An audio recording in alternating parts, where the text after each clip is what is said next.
Electron, proton and neutron calculate करेंगे। साथ ही साथ बच्चों एटम में और क्या डिफरेंट कंडीशन है, वो डिफरेंट कंडीशन भी आज के लेक्चर में पढ़ाने वाला हूं। देखिए, जो बच्चे बोर्ड्स के लिए पढ़ रहे हैं वो लेक्चर में थ्योरी सीख सकते हैं। जो बच्चे नीट और जेडब्ल्यू के लिए पढ़ रहे हैं वो पूरे वीडियो को एंड तक देखें और एक एक क्वेश्चन जो मैं प्रैक्टिस करा रहा हूं उसे भी सॉल्व करें। और प्लीज नोटबुक लेकर बैठिए, सॉल्व करिए, खुद को खुद ही गाइड करिए, खुद का टीचर खुद बनिए। मैं तो बस आपका एक मीडियम हूं, ठीक है। मेरे थ्रू आप केमिस्ट्री सीख सकते हैं, बट खुद को एक गाइड करिए। मतलब मैं अगर बोल रहा हूं कि पेन पेपर लेके बैठिए, कॉपी लेके बैठिए, उसमें लिखिए तो लिखना है। और जो बच्चे सिर्फ बोर्ड के लिए पढ़ रहे हैं वो थ्योरी यहां से सीखे, मत करो प्रॉब्लम प्रैक्टिस, ठीक है। जो नीट वाले और जेई वाले हैं वो पूरे प्रॉब्लम प्रैक्टिस करेंगे, ठीक है। तो बच्चों लास्ट लेक्चर में मैंने आपको पढ़ाया था कि अगर कोई भी एलिमेंट एक्स है, ठीक है, इसका एटॉमिक नंबर जेड और मास नंबर ए, ठीक है, तो जेड इक्वल टू क्या होता है, नंबर ऑफ प्रोटॉन। ये मैंने आपको बता दिया था कि number of proton is equal to what, atomic number.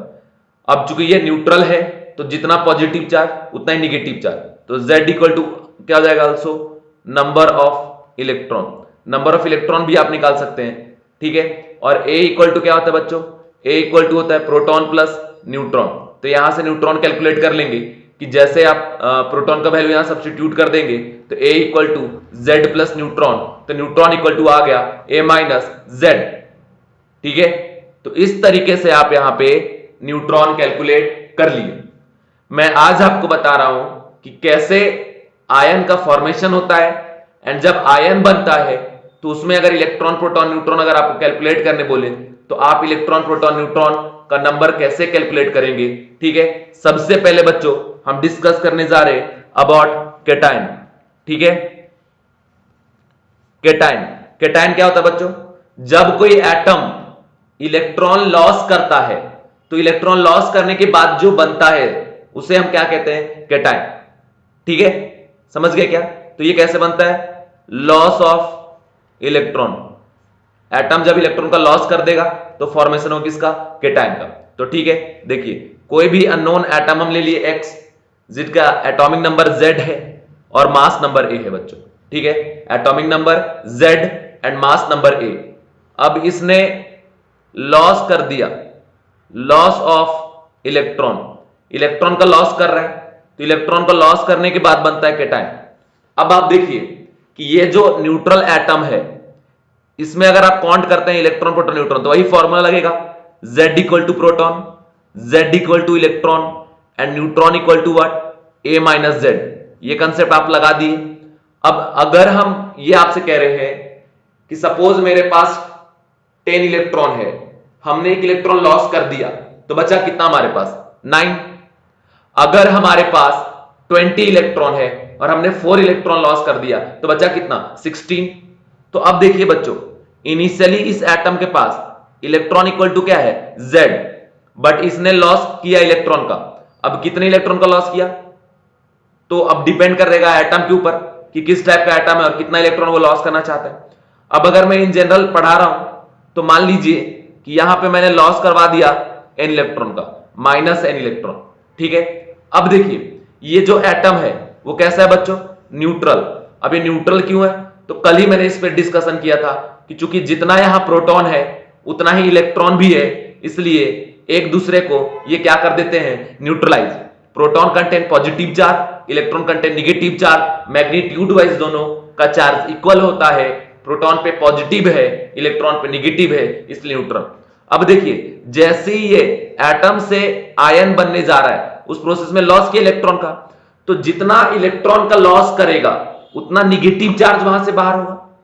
अब अगर वो निगेटिव चार्ज जा रहा है तो जब निगेटिव चार्ज प्रेजेंट था एटम में तो क्या काम कर रहा था, पॉजिटिव चार्ज को न्यूट्रलाइज करने का। तो इसका मतलब जितना निगेटिव चार्ज बाहर जाएगा अब उतना ही हमें क्या दिखेगा, पॉजिटिव चार्ज, ठीक है। तो अब देखिए सीधा अगर एक इलेक्ट्रॉन का हम लॉस करेंगे, ठीक है, तो एक इलेक्ट्रॉन का चार्ज बाहर चला गया तो मतलब हमें फिर क्या दिखेगा, एक प्रोटॉन का चार्ज। अगर 2 इलेक्ट्रॉन का लॉस हो गया तो हमें इसके ऊपर क्या दिखेगा, 2 प्रोटॉन का चार्ज। 3 इलेक्ट्रॉन का हमने लॉस कर दिया तो क्या दिखेगा, 3 प्रोटॉन का चार्ज। क्यों ऐसा, क्योंकि जितना इलेक्ट्रॉन आप लॉस करवा रहे फ्रॉम एटम से, ठीक है, तो वो इलेक्ट्रॉन एटम के इनसाइड रहकर प्रोटॉन के चार्ज को न्यूट्रलाइज कर रहे थे। तो सीधा बात है कि जितना इलेक्ट्रॉन का लॉस होगा उतना ही प्रोटॉन का चार्ज अब हमें दिखेगा। अब देखिए यहां पे देखिए n इलेक्ट्रॉन का हम लॉस करा रहे हैं, तो मतलब इसके ऊपर चार्ज दिखेगा कितने का, n प्रोटॉन के चार्ज यहां पे आपको दिखेंगे। ठीक है बच्चों, अब आपको पता है एक प्रोटॉन का चार्ज क्या होता है, 1.6 इंटू 10⁻19 कूलम एग्जैक्ट। तो यहां पे अगर एग्जैक्ट पूछे वैल्यू बताओ कितना आ रहा है चार्ज, तो n इंटू क्या 1.6 इंटू 10 का पावर क्या आपका -19 कूलम। बट ये चीज लिखना बहुत ऑड लगता है, बार बार ये लिखना बहुत मुश्किल जाएगा, इसलिए रिप्रेजेंटेशन जो दिया गया था कि इस वैल्यू को हम 1 से भी रिप्रेजेंट करते हैं। तो मतलब एक प्रोटॉन के चार्ज को हम +1 से रिप्रेजेंट करते हैं और एक इलेक्ट्रॉन को चार्ज किससे रिप्रेजेंट करते हैं बच्चों, -1 से। तो यहां पे हम रिप्रेजेंटेशन का यूज करेंगे कि अगर n प्रोटॉन के चार्ज को रिप्रेजेंट करना है तो हम +n से रिप्रेजेंट कर दें। तो सीधा सीधा बात याद रखें कि जितना इलेक्ट्रॉन लॉस होगा उतना ही यहां पे आपको पॉजिटिव चार्ज दिखेगा, और वही पॉजिटिव चार्ज हमने यहां पे रिप्रेजेंट कर दिया। सपोज ये एटम एक इलेक्ट्रॉन लॉस करेगा तो इस पे 1 पॉजिटिव चार्ज दिखेगा, 2 एटम लॉस करेगा तो 2 पॉजिटिव चार्ज दिखेगा, 3 एटम लॉस करेगा तो 3 पॉजिटिव चार्ज दिखेगा, n इलेक्ट्रॉन लॉस करेगा तो n पॉजिटिव चार्ज दिखेगा। जितना इलेक्ट्रॉन का लॉस होगा उतना ही वहां पे दिखेगा पॉजिटिव चार्ज, ये बात आप ध्यान रखें। अब देखिए जब एटम से हम कैटायन का फॉर्मेशन कर रहे हैं तो इस प्रोसेस में प्रोटॉन के नंबर में कोई चेंजेस नहीं आया। आप इस पॉजिटिव चार्ज को देख के यह मत कहना कि प्रोटॉन का नंबर इंक्रीज हो गया। ठीक है, पहले जितना प्रोटॉन था एटम केस में उतना ही प्रोटॉन अभी भी है, जितना न्यूट्रॉन यहां प्रेजेंट था उतना ही न्यूट्रॉन यहां भी है, सिर्फ चेंज हुआ नंबर किसका, इलेक्ट्रॉन का, क्योंकि लॉस हो रहा है किसका, इलेक्ट्रॉन का। ठीक है बच्चों, अब ये n क्यों दिख रहा है पॉजिटिव में, इसलिए क्योंकि जितना इलेक्ट्रॉन बाहर जा रहा है उतना अपने साथ नेगेटिव चार्ज भी जा रहा है लेकर। अब नेगेटिव चार्ज जाएगा तो उसके करस्पॉन्डेंस जो पॉजिटिव चार्ज था वो तो दिखेगा ही ना। ठीक है, अब देखिए आयन बनने के बाद भी इसका एटॉमिक नंबर क्या होगा, Z, और इसका जो मास नंबर अगर हम रिप्रेजेंट करें तो मास नंबर अभी भी इसका क्या होगा बच्चों, A। ठीक है, अब अगर यहां पे आप कैलकुलेट करते हैं नंबर ऑफ प्रोटॉन, तो देखिए प्रोटॉन का नंबर अभी भी इक्वल टू Z, क्योंकि इनिशियली प्रोटॉन का नंबर किसके इक्वल है, Z के इक्वल, और प्रोटॉन में कोई चेंजेस आया नहीं है तो अभी भी इक्वल टू क्या होगा, Z। ठीक है, अब अगर मैं बात करूं नंबर ऑफ इलेक्ट्रॉन का, तो बच्चों पहले कितना इलेक्ट्रॉन था, Z, लेकिन इसने लॉस कितना कर दिया, n इलेक्ट्रॉन का, तो फाइनली कितना बचेगा, Z माइनस n। ठीक है, ये तो कंसेप्ट लगा के हमने सॉल्व कर दिया। बट अगर इस आयन को देख के कैलकुलेट करना है तो कैसे कैलकुलेट करेंगे, सीधा याद रखिएगा कि नंबर ऑफ इलेक्ट्रॉन अगर आपको निकालना है तो जो एटॉमिक नंबर है उस एटॉमिक नंबर में मैग्नीट्यूड ऑफ पॉजिटिव चार्ज, मतलब ये जो नंबर है उस नंबर को माइनस कर दो तो आपके पास आ जाएगा नंबर ऑफ इलेक्ट्रॉन। तो इस तरीके से बच्चों आप कैलकुलेट करेंगे नंबर ऑफ इलेक्ट्रॉन। अब देखिए हम आपको बता रहे कि how to calculate number of neutron, तो यहां सीधा कर दीजिए कि mass number A is equal to proton plus neutron, ये तो अभी भी ऐसा ही रहेगा। अब प्रोटॉन का वैल्यू किसके बराबर है, Z, तो यहां अगर Z पुट करेंगे A equal to Z plus neutron, तो न्यूट्रॉन इक्वल टू क्या हो जाएगा, A माइनस Z। तो देखिए जब एटम से हमने आयन का फॉर्मेशन किया तो Z equal to proton atom में भी, और आयन के केस में भी Z इक्वल टू क्या आपका प्रोटॉन।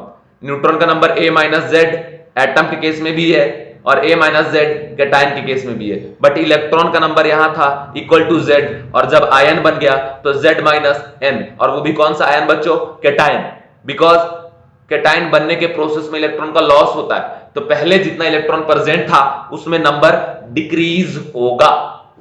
ठीक है बच्चों, चलिए अब आगे बढ़ते हैं। ठीक है, तो अब जरा मैं आपको सीधा बात बता दूं कि अगर कोई भी आपको कैटायन दे दे और कैलकुलेट करने बोले कि बताइए इसमें कितने इलेक्ट्रॉन, कितने प्रोटॉन और कितने न्यूट्रॉन है, तो देखिए जैसे हम यहां पे लिख के दे दिए Na+, ठीक है, इसमें कैलकुलेट करना है इलेक्ट्रॉन प्रोटॉन और न्यूट्रॉन, और मान लो इसका Z दिया आपको 11 और A इक्वल टू है 23।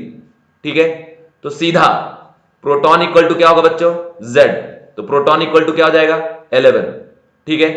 इलेक्ट्रॉन इक्वल टू क्या होगा Z minus magnitude of positive charge, तो इसके ऊपर पॉजिटिव चार्ज कितना है 1 है, तो Z माइनस क्या कर देंगे 1, ठीक है।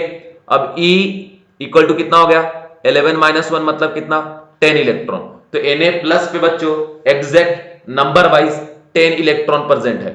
सपोज आपको न्यूट्रॉन का नंबर कैलकुलेट करने बोल रहा है, तो number of neutron equal to क्या हो जाएगा A माइनस Z, A है 23, Z है 11, तो वैल्यू आ गया 12। बच्चों फिर मैं रिपीट करूं कि प्रोटॉन निकालना है तो जैसे आपने एटम में निकाला वैसे ही प्रोटॉन कैलकुलेट करो। अगर आपको न्यूट्रॉन निकालना है तो जैसे आपने न्यूट्रॉन में कैलकुलेट किया, न्यूट्रॉन कैलकुलेट किया एटम में, वैसे ही आप केटायन के केस में भी कैलकुलेट करेंगे, बट इलेक्ट्रॉन में चेंजेस आया, ठीक है, ये बता दिया।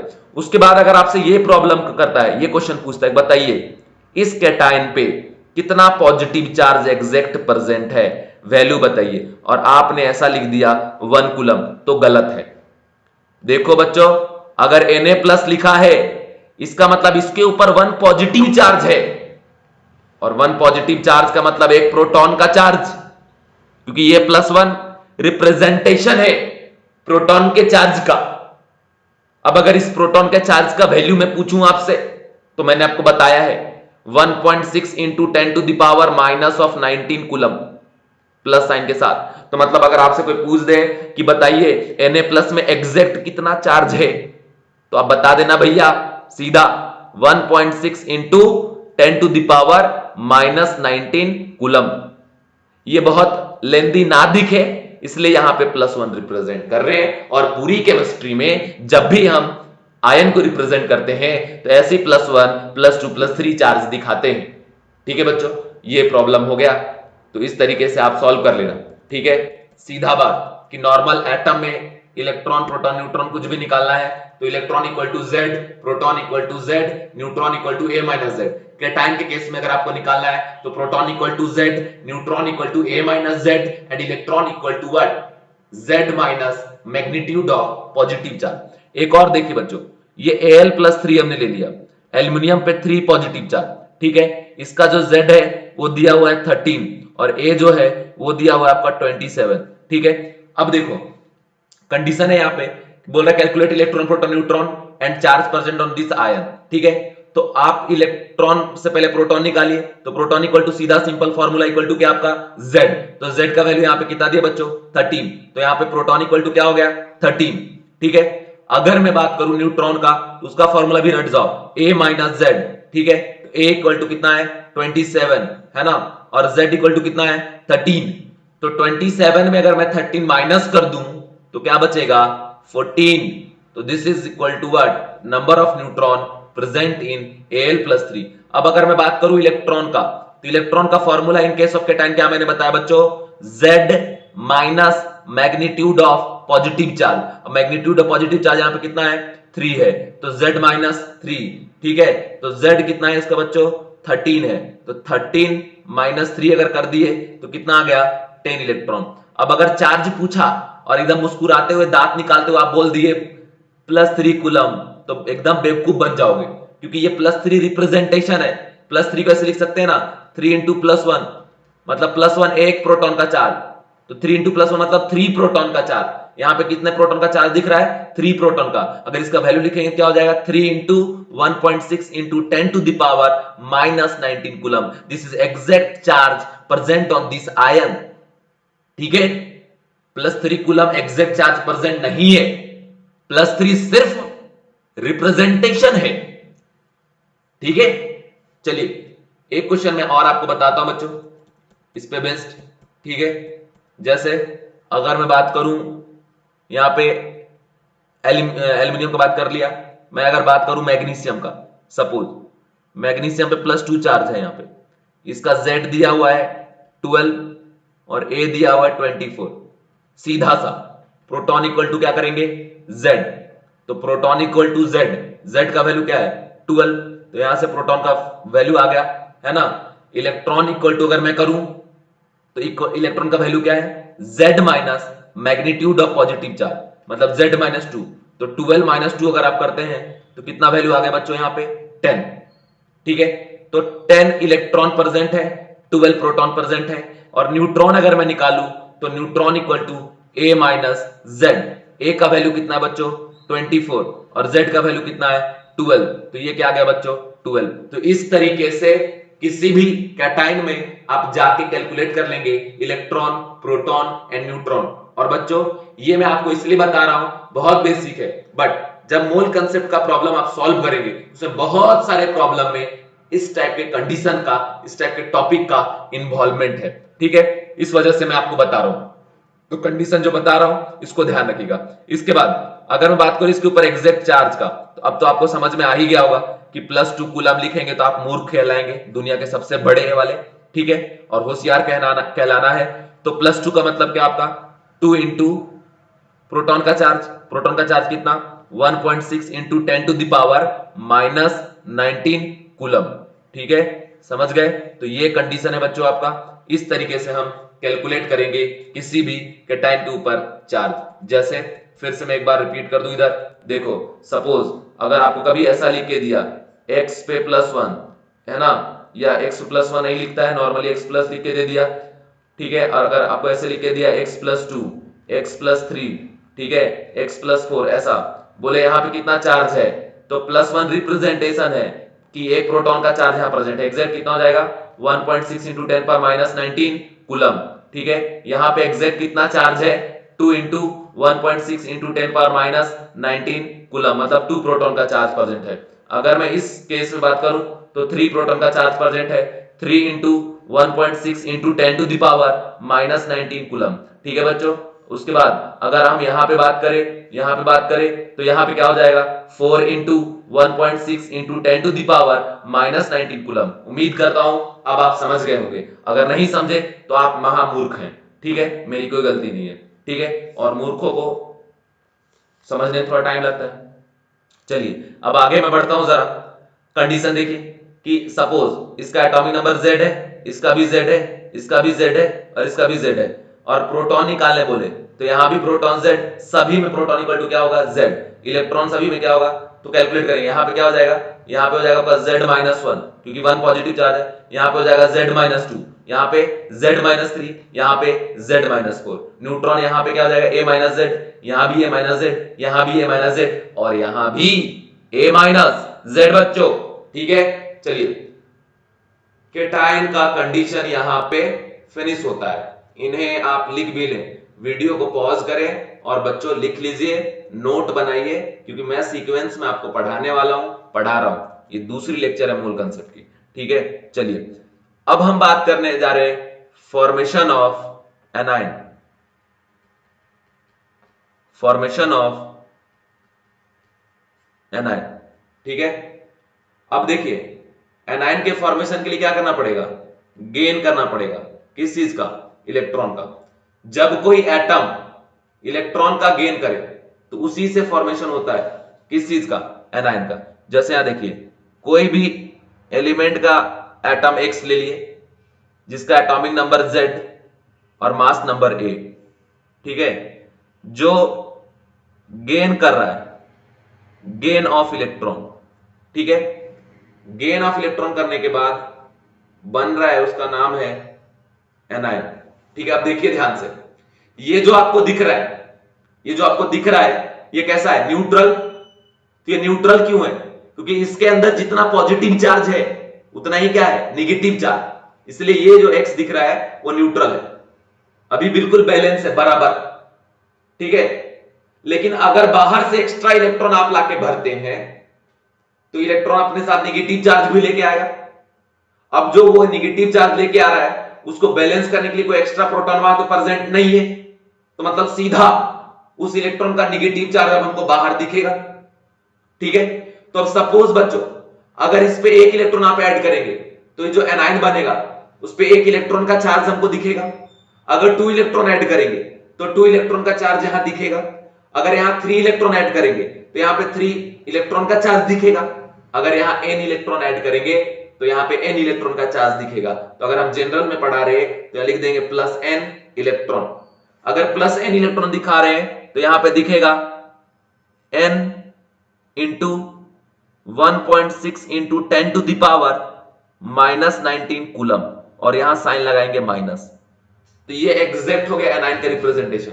बट देखिए कितना लेंदी दिख रहा है, तो इसलिए ताकि कि बढ़िया दिखे, खूबसूरत दिखे, और पूरा दुनिया खूबसूरती के पीछे भागता है ना, कौन ज्यादा खूबसूरत है इस बात पे, कौन कितना सुंदर है ना, इस बात पे, समझ गए। तो खूबसूरत बनाने के लिए हम लोग रिप्रेजेंटेशन का यूज करेंगे।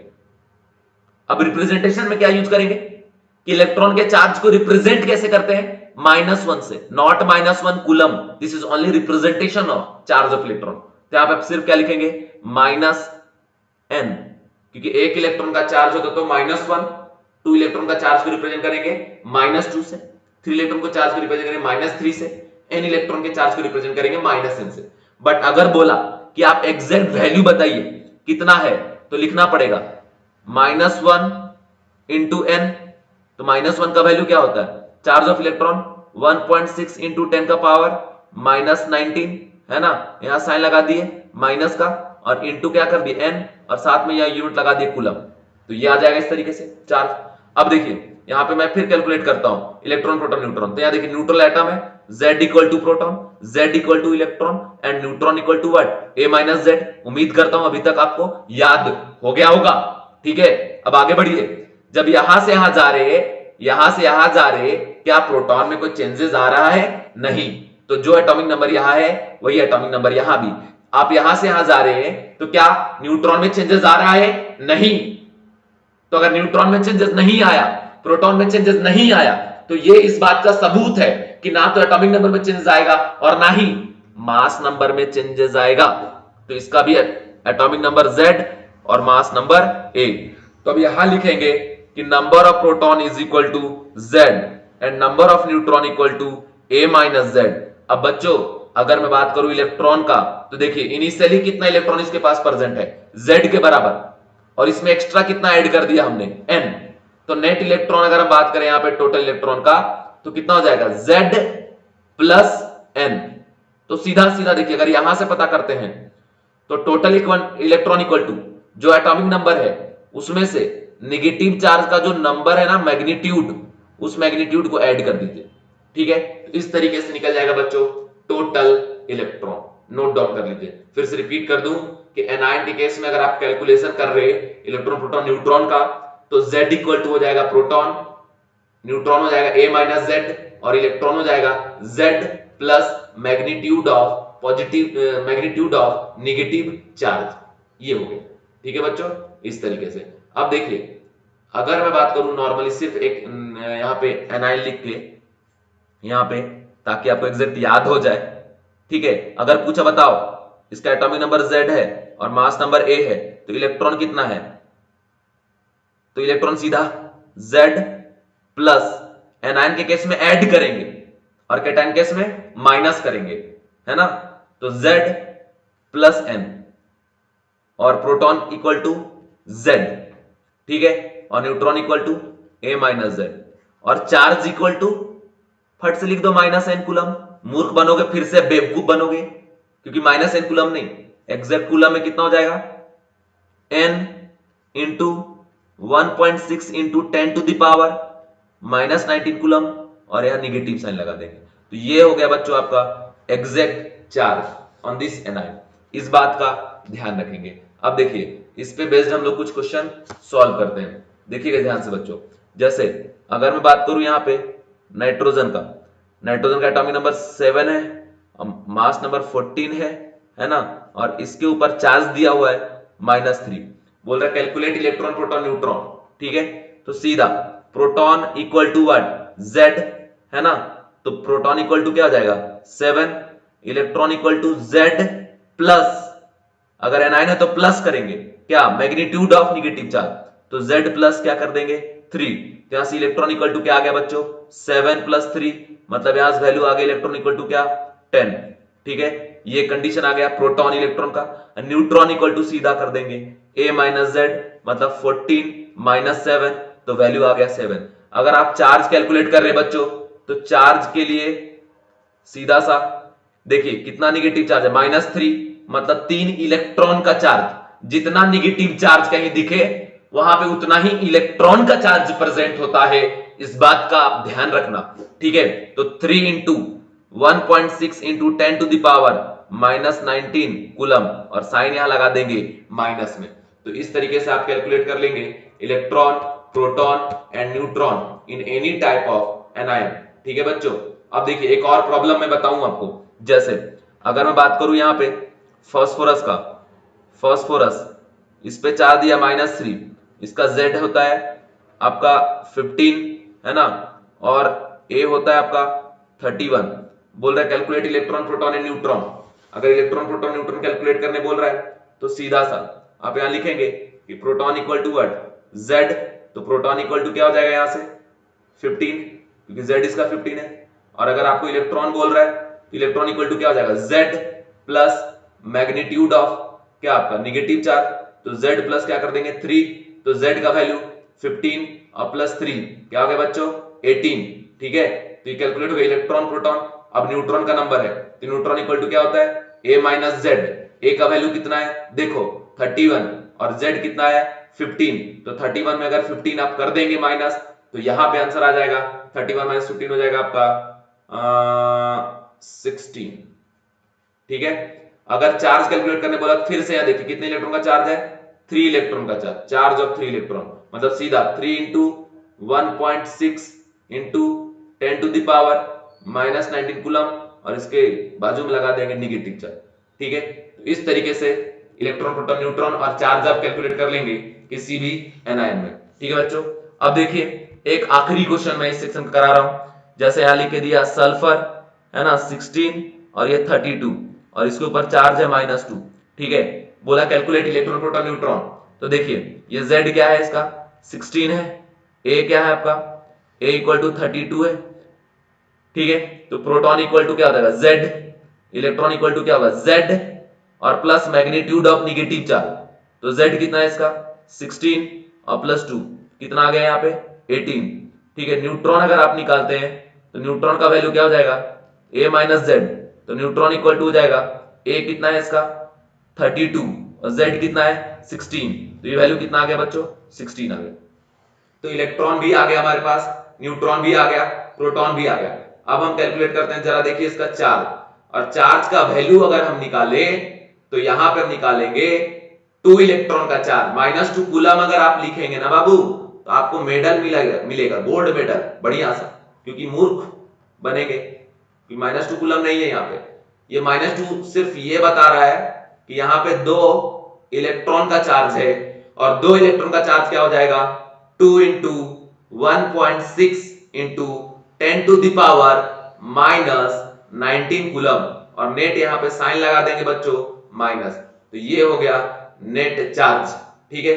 तो यहां पे मैंने आपको बता दिया किसी एनायन में या कैटायन में कैसे निकालेंगे। अब एक साथ सारे लिख के मैं आपको दिखाता हूं, देखो इधर यहां पे हम लिख दिए एटम, ये लिख दिए कैटायन, और ये लिख दिए हमने एनायन, ठीक है। सभी का एटॉमिक नंबर Z है और मास नंबर A है, सभी का, जो भी यहां पे। अगर प्रोटॉन निकालने बोल रहा है ना तो कहीं भी प्रोटॉन निकालो, यहां निकालो या यहां निकालो या यहां निकालो, किसी में भी निकालिए, कैटायन, एनायन या न्यूट्रल एटम, कहीं भी प्रोटॉन इक्वल टू क्या आएगा बच्चों Z, यहां भी Z, यहां भी Z और यहां भी Z। अगर आपको बोल रहे हैं न्यूट्रॉन निकालने, ठीक है, न्यूट्रॉन निकालने, तो यहां क्या आएगा A माइनस Z एटम के केस में, और कैटायन के केस में भी आएगा आपका A माइनस Z, और एनायन के केस में भी आएगा आपका क्या A माइनस Z, सेम। अगर बच्चों इलेक्ट्रॉन कैलकुलेट करने बोल रहा तो इलेक्ट्रॉन के लिए ध्यान रखिए कि इलेक्ट्रॉन के नंबर वेरी करेंगे। न्यूट्रल एटम में इलेक्ट्रॉन इक्वल टू Z, ठीक है। कैटायन के केस में Z माइनस पॉजिटिव चार्ज, और एनायन के केस में Z plus magnitude of negative charge, ये निकल गया। चार्ज का अगर बात करें तो देखिए इस न्यूट्रल एटम पे कोई चार्ज नहीं दिख रहा है, न्यूट्रल जीरो। इस पे अगर बात करें तो प्लस n, मतलब plus n into 1.6 into 10 to the power -19 coulomb, ठीक है। अगर यहां पे चार्ज का बात करें तो -n into 1.6 into 10⁻⁻19 coulomb.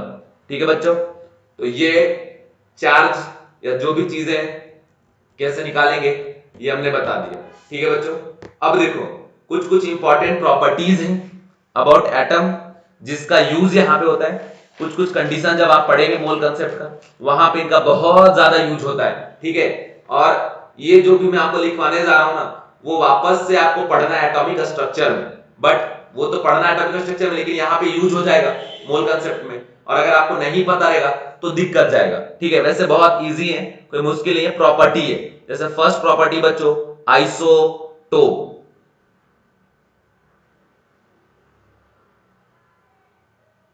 Isotopes, ठीक है।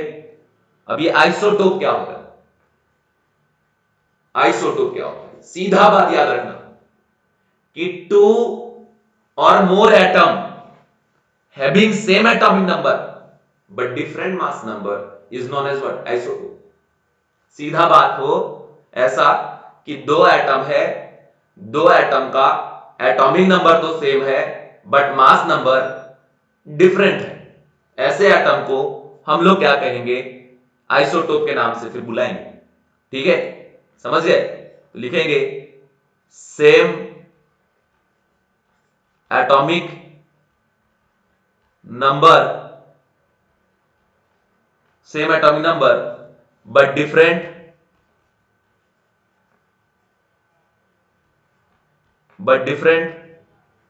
Mass number. ठीक है, इसका एग्जांपल आप देखिए, आइसोटोप का मीनिंग समझ में आ गया? सीधा सीधा, कुछ भी है नहीं इसमें। आइसोटोप क्या होता है बच्चों?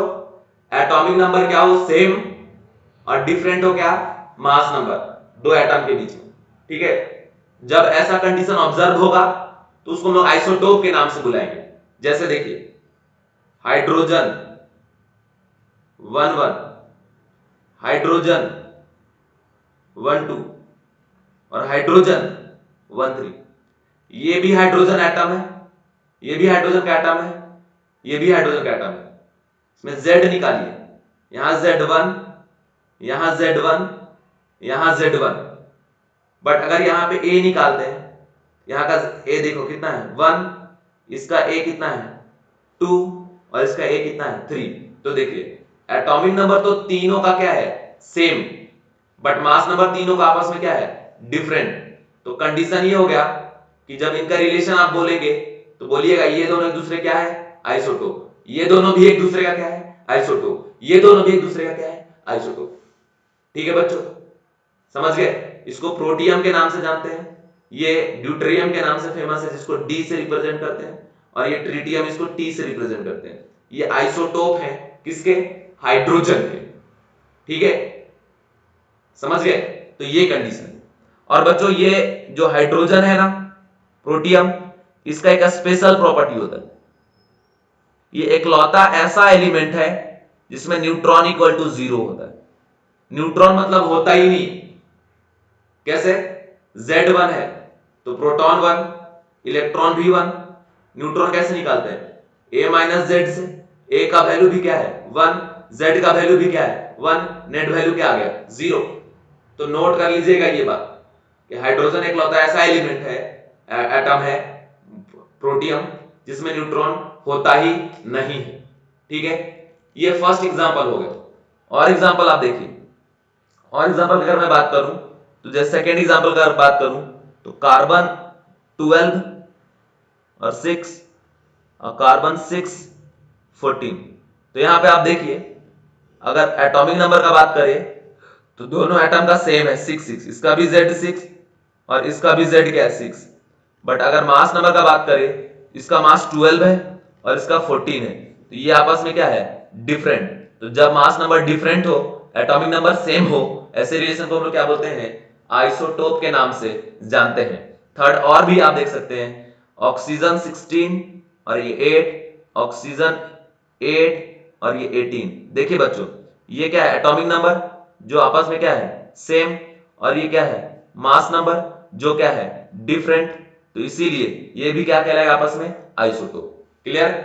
आइसोटोप आपको समझ में आ गया होगा, उम्मीद करता हूं। इसको नोट कर लीजिए, ठीक है? जल्दबाजी में नहीं रहिए, पढ़ रहे ना, सीख रहे ना, ठीक है? नहीं सीख रहे हो तो भैया वीडियो स्किप करके जा सकते हो, कोई दिक्कत नहीं है। आप कंटिन्यूअसली देखेंगे, डेफिनेटली सीखेंगे, आपका टाइम हम खराब नहीं करेंगे, ठीक है? चलिए, आइसोटोप हो गया। सेकेंड प्रॉपर्टी में मैं जरा आ जा रहा हूं, ठीक है? सेकेंड प्रॉपर्टी का नाम है बच्चों आइसोबार। आइसोबार। अभी आइसोबार क्या होता है? ये भी वैसे ही जैसे प्रीवियस अभी आप पढ़े ना, वैसे ही एक रिलेशन है। क्या रिलेशन इसमें? सीधा बात याद रखिए कि atomic number different but mass number same. एक लाइन में ऐसे एलिमेंट के एटम, मतलब ऐसे एटम जिनका एटॉमिक नंबर डिफरेंट हो लेकिन मास नंबर सेम हो, तो उसे क्या कहेंगे बच्चों हम लोग? उसे कहते हैं आइसोबार, ठीक है? मास नंबर क्या? सेम। एटॉमिक नंबर क्या? डिफरेंट। उसको क्या बोलेंगे? आइसोबार। ऐसे भी एग्जांपल मैं बताऊंगा, ठीक है? पहले डेफिनेशन लिख लीजिए, लिखिएगा आइसोबार में कि same mass number but different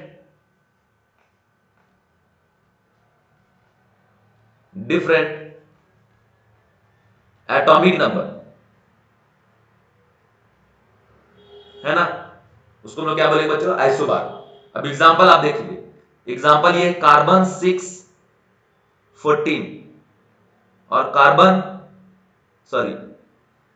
614 और इसके साथ आएगा नाइट्रोजन का 714। तो ये देखिए, दोनों का मास नंबर क्या है? सेम, बट एटॉमिक नंबर क्या है? डिफरेंट। तो कार्बन और नाइट्रोजन आपस में क्या हो गया? आइसोबार, ठीक है? इसको क्या बोलेंगे बच्चों हम लोग? आइसोबार बोलेंगे। तो कंडीशन याद रखिएगा। क्या कंडीशन आज याद रखेंगे? कि atomic number different, mass number same, उसको हम लोग क्या बोलेंगे? आइसोबार, ठीक है बच्चों? नेक्स्ट कंडीशन मैं आपको बता रहा हूं। नेक्स्ट कंडीशन आप ध्यान रखें। आइसोबार भी मैंने आपको पढ़ा दिया, ठीक है? अब आइसोबार के बाद हम लोग आते हैं आइसो इलेक्ट्रॉनिक पे।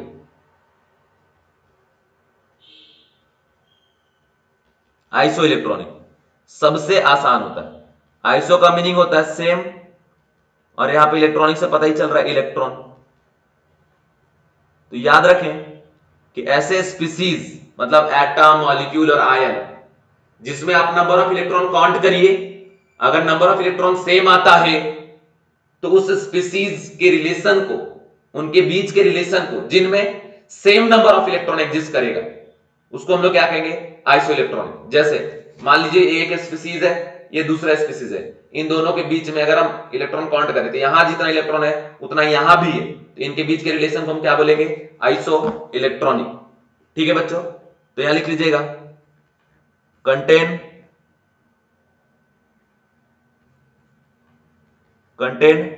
सेम नंबर ऑफ इलेक्ट्रॉन, ठीक है? एग्जाम्पल बस देखें। जैसे सबसे पहले H माइनस, ठीक है? H माइनस, उसके बाद है आपका He, फिर है Li प्लस, फिर है B+2, ठीक है? हाइड्रोजन पे निगेटिव चार्ज है, helium, lithium 1 positive, beryllium 2 positive. अब देखिए Z लिखिए सबसे पहले। तो हाइड्रोजन का Z क्या होता है? 1, हीलियम का Z क्या होता है? 2, लिथियम का Z क्या होता है? 3 और बेरिलियम का Z क्या होता है? 4। अब इलेक्ट्रॉन का नंबर आप कैलकुलेट करिए, टोटल इलेक्ट्रॉन, ठीक है? ये क्या है? एनाइन है। एनाइन के केस में क्या करते हैं इलेक्ट्रॉन के लिए? Z plus magnitude of negative charge, और इसमें 1 निगेटिव चार्ज है, तो 1 प्लस 1 करके कितना आया? 2 आ गया, मतलब 2 इलेक्ट्रॉन प्रेजेंट है H माइनस में। अगर हम He में जाते हैं तो ये तो न्यूट्रल एटम है, तो जो Z होगा वही इसमें इलेक्ट्रॉन भी होगा, तो 2 इलेक्ट्रॉन आ गए यहां पे। और Li प्लस, ये कैसा है? कैटाइन है। कैटाइन में क्या करते हैं? Z minus magnitude of positive charge, तो Z माइनस 1 करेंगे, तो 3 माइनस 1 करेंगे, कितना आ गया? 2 इलेक्ट्रॉन। अब बेरिलियम पे आ जाइए। इसका Z4 है और ये कैटाइन है, तो Z minus magnitude of positive charge 4 minus 2 कितना आ गया बच्चों 2 इलेक्ट्रॉन। तो देखिए ये जितने भी हमने यहां लिखा है इन सभी का नंबर ऑफ इलेक्ट्रॉन काउंट करने पे देखा गया कि सेम आ रहा है, इसीलिए इसे हम लोग क्या बुलाएंगे आइसो इलेक्ट्रॉनिक। क्लियर। आगे बढ़ता हूं और एग्जांपल आपको दिखाता हूं, ये आइसो इलेक्ट्रॉनिक एग्जांपल और भी देखिए। जैसे अगर आपको ऐसा लिख के दे दिया कि N-3 O-2 F minus Ne, ठीक है, सेकेंड एग्जांपल है। फिर है Na प्लस, फिर है आपका Mg+2, फिर है Al+3, ठीक है। इन सभी का Z मेंशन करो, इसका 7, इसका 8, इसका 9, इसका 10, इसका 11, इसका 12 और इसका Z13। अब इन सभी में अगर इलेक्ट्रॉन काउंट करते हैं तो देखिए ये क्या है एनाइन है, और एनाइन के केस में इलेक्ट्रॉन जब निकालते हैं तो क्या करते हैं Z plus magnitude of negative charge, तो मैग्नीट्यूड इसका कितना है 3 है, तो 7 प्लस 3 कितना हो गया 10। यहां देखिए Z प्लस यहां पे magnitude of negative charge 8 plus 2 कितना हो गया 10। यहां भी देखिए इसका Z 9 होता है, तो 9 और प्लस 1 करेंगे कितना हो गया 10। अब यहां देखिए इसका Z 10 है, न्यूट्रल एटम है, तो डायरेक्ट 10। अब देखिए यहां पे 11 और मैग्नीट्यूड ऑफ पॉजिटिव चार्ज 1 है, कैटाइन है, तो 11 माइनस 1 कितना हो गया 10। यहां पे 12 माइनस 2 कर देंगे अगर आप तो क्या हो जाएगा 10, और यहां 13 माइनस 3 कर देंगे क्या हो गया, तो सभी में सेम नंबर ऑफ इलेक्ट्रॉन आ रहा है, इसलिए इन स्पीशीज को हम क्या कहेंगे आइसो इलेक्ट्रॉनिक के नाम से जानते हैं। ठीक है, तो अब देखिए अगर आपको इलेक्ट्रॉन का नंबर काउंट करना नहीं आता तो क्या आप यहाँ पे आइसो इलेक्ट्रॉनिक स्पीशीज चेक कर पाते हैं क्या, बिल्कुल नहीं चेक कर पाते। इसलिए आइसो इलेक्ट्रॉनिक चेक करने के लिए इलेक्ट्रॉन का नंबर निकाला जाना चाहिए, इसलिए प्रीवियस टॉपिक इंपॉर्टेंट है। तो केमिस्ट्री पढ़ते वक्त दो बात का ध्यान रखना है, एक तो थ्योरी पे, दूसरा प्रीवियस टॉपिक पे। पहले जो आपने पढ़ा ना इसका यूज आगे हर बार होते जाएगा। केमिस्ट्री एक सीक्वेंस में चलता है, फिजिकल केमिस्ट्री पढ़िए या ऑर्गेनिक पढ़िए या इनऑर्गेनिक पढ़िए, सभी में पहले वाले टॉपिक बाद में यूज होंगे, जो आप अभी 11th में पढ़ रहे हो उसका 12th में यूज होता है। ठीक है, समझ गए। अब एक और एग्जांपल बताता हूं, last example, example number 3 iso electronic का मैं आखिरी एग्जांपल बता रहा हूं। ठीक है बच्चों, आइसो इलेक्ट्रॉनिक का आखिरी एग्जांपल मैं आपको बता रहा हूं। अब इसमें देखिए जैसे लिख के दिया P-3, ठीक है, लिख के दिया आपको ये, लिख के दिया आपको ये S-2, लिख के दिया ये आपको, इसके बाद Cl-, लिख के दिया ये आर्गन, लिख के दिया K+, लिख के दिया आपको ये Ca+2 और लिख के दिया ये स्कैंडियम पे +3 चार्ज। देखिए सबसे पहले यहां पे Z मेंशन करेंगे। फास्फोरस का Z होता है बच्चों 15, सल्फर का 16, क्लोरीन का 17, आर्गन का 18, पोटासियम का 19, है ना, कैल्शियम का 20 और स्कैंडियम का 21। तो ये एटॉमिक नंबर हम पहले लिख दिए। अब यहां कैलकुलेट करेंगे टोटल इलेक्ट्रॉन। टोटल इलेक्ट्रॉन अगर आप निकालेंगे तो ये देखिए क्या है एनाइन है, तो इसमें क्या करते हैं इलेक्ट्रॉन के लिए Z plus magnitude of positive charge, तो 15 प्लस 3 करेंगे कितना हो जाएगा 18। यहां पे 16 प्लस 2 करेंगे कितना हो जाएगा 18। यहां पे 17 प्लस 1 करेंगे कितना हो जाएगा 18। अब चूंकि ये न्यूट्रल है इसी वजह से जो एटॉमिक नंबर है वही उसमें नंबर ऑफ प्रोटॉन होगा, इसलिए यहां पे क्या हो गया 18। यहां देखो 1 पॉजिटिव चार्ज है, फिर 19 माइनस 1 पॉजिटिव चार्ज कर देंगे कितना हो जाएगा 18। यहां 20 है और ये 2 पॉजिटिव चार्ज है, तो 20 माइनस 2 कर देंगे कितना हो जाएगा 18। यहां 21 है बच्चों और 3 पॉजिटिव चार्ज है, तो अगर 21 में 3 माइनस कर देंगे तो ये भी क्या आ गया 18। तो देखिए सभी में सेम इलेक्ट्रॉन है, इसलिए इसमें से किसी भी दो को बाहर निकाल के और उनके बीच का रिलेशन पूछे तो आइसो इलेक्ट्रॉनिक, मतलब ये Cl- के साथ भी आइसो इलेक्ट्रॉनिक है, S-2 के साथ भी है, आर्गन के साथ भी है और K+ के साथ भी है, और ये आपका Ca+2 के साथ भी है और P-3 स्कैंडियम +3 के साथ भी है, वैसे किसी को भी रैंडमली उठा के किसी के साथ भी अगर अभी चेक करेंगे और अगर same number of electron observe होता है तो बच्चों हम ये कहते हैं कि वो आइसो इलेक्ट्रॉनिक है। ठीक है, उम्मीद करता हूं आपको समझ में आया होगा। एक लास्ट कंडीशन में मैं आपको बता रहा हूं, टॉपिक का नाम है आइसोटोन या फिर इसको बोलते हैं आइसो न्यूट्रॉनिक। ठीक है, आइसोटोन्स या फिर इसका नाम है आइसो न्यूट्रॉनिक। तो नाम से एकदम समझ में आ रहा है। सीधा देखो, अगर same number of neutron exist करेगा तो उसको हम लोग क्या बोलेंगे बच्चों, आइसो न्यूट्रॉनिक। तो जो दो स्पीसीज देगा, दो एटम देगा, उनके बीच में आप चेक कर लो, नंबर ऑफ इलेक्ट्रॉन काउंट कर लो दोनों में, अगर नंबर ऑफ इलेक्ट्रॉन सेम आता है तो उसको हम लोग क्या बोलेंगे बच्चों, आइसो न्यूट्रॉनिक बोलेंगे उसको। ठीक है, समझ गए। तो अब आप देखिए यहां पे कंडीशन है, जैसे आपको लिख के दिया कार्बन 6 और 14, ठीक है, और ऑक्सीजन 8 और 16, ठीक है।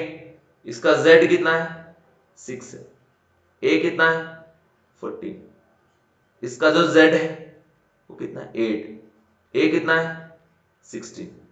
तो यहां पे न्यूट्रॉन अगर निकालेंगे कार्बन के लिए A माइनस Z करेंगे तो 14 माइनस 6 करेंगे, कितना आ गया 8। और यहां अगर निकालते हैं न्यूट्रॉन तो ये भी क्या करेंगे A माइनस Z, इसलिए न्यूट्रॉन इक्वल टू क्या आ जाएगा 16 माइनस 8 इज इक्वल टू 8। तो देखिए 8 इलेक्ट्रॉन न्यूट्रॉन यहां भी है और 8 न्यूट्रॉन यहां भी है, इसीलिए इन दोनों के बीच के रिलेशन को बच्चों हम कहेंगे आइसोटोन या फिर आइसो न्यूट्रॉनिक। ठीक है, थैंक यू। आज के लेक्चर में यहीं पे एंड करता हूं। नेक्स्ट लेक्चर में अपन डिस्कस करेंगे अबाउट मोल, मतलब एग्जैक्ट मैं अब स्टार्ट करूंगा